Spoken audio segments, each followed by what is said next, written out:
We are in the process of looking over some design issues that Taipei 101 had. They are usually related to the environment in which the building is located. We talked about the foundation, which was the first issue last week. The overall problem, the weakness of the ground, and the solution that engineers used were mentioned. Slurry walls and large diameter boil pile perform a great job in overcoming the problems. The next main issue that Taipei 101 faced was the high wind environment. Do you see the scary wind? This is a usual thing that you can see in Taipei.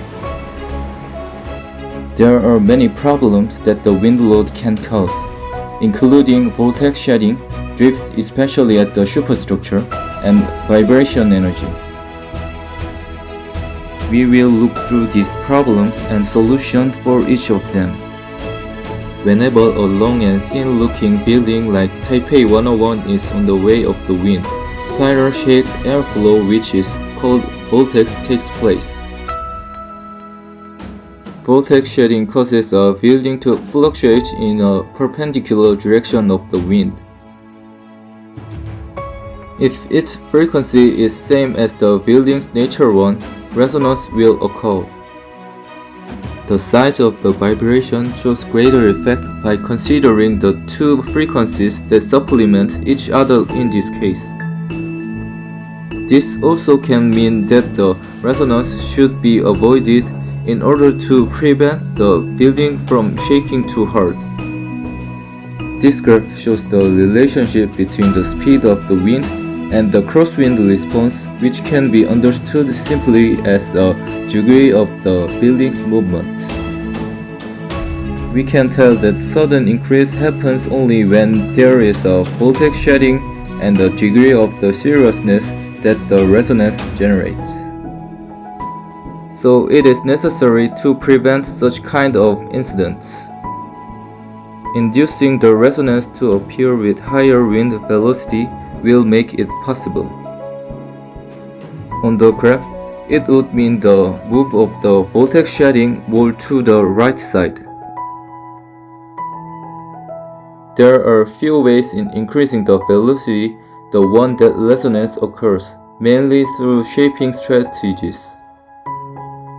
Soften corners, tapering and setbacks, varying cross-section shape, spoilers, porosity or openings.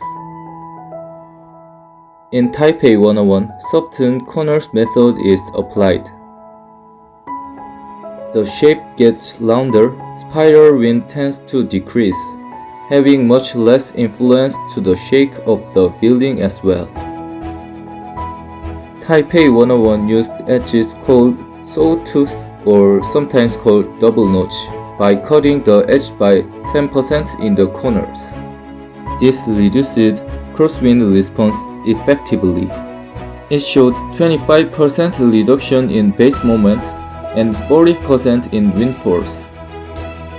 The lateral load caused by wind is threatening for tall skyscrapers like Taipei 101, as the building is greatly influenced by the load as the height increases. The wind load that caused the building to drift would soon make the building vulnerable, especially at the superstructure, to interstory movement that could damage facade and partitions. Most of the drifts are created by the overturning at the ground level floors. Therefore, intense drift control is necessary. As for Taipei 101, mega-frame structure with concrete reinforcement at its core from the foundation to the 8th level was applied. The repeated use of the three-dimensional truss-shaped module structure that resists both lateral and vertical loads using structure members such as super columns, super girders, moment-resisting frames, and braced frames at the core is called the megaframe. It is a system that relies on only a few columns. The structure of the megaframe starts with the columns at the outside super columns. There are 8 of them in Taipei 101. Upper columns used in megaframe are made by pouring high-strength concrete, which has 3 times the strength of normal concrete, into hollow columns. Well, I said pouring, but pumping would be more appropriate since this work is done by pumps. High-strength concrete filled up the columns only to the 60-second level, and the rest of the columns above 60-second level is filled with steel to avoid unnecessary gravity loads. At the center of the building, surrounded by the super columns mentioned before, the core exists. There is a system that connects the core with the columns. The system is called the outrigger system, which achieves load distribution by the connection of core and columns.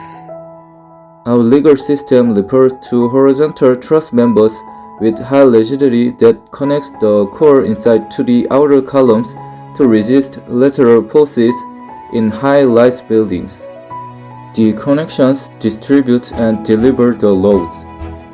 As for Taipei 101, outrigger extends from each column to the inside core, resulting in 8 outrigger trusses.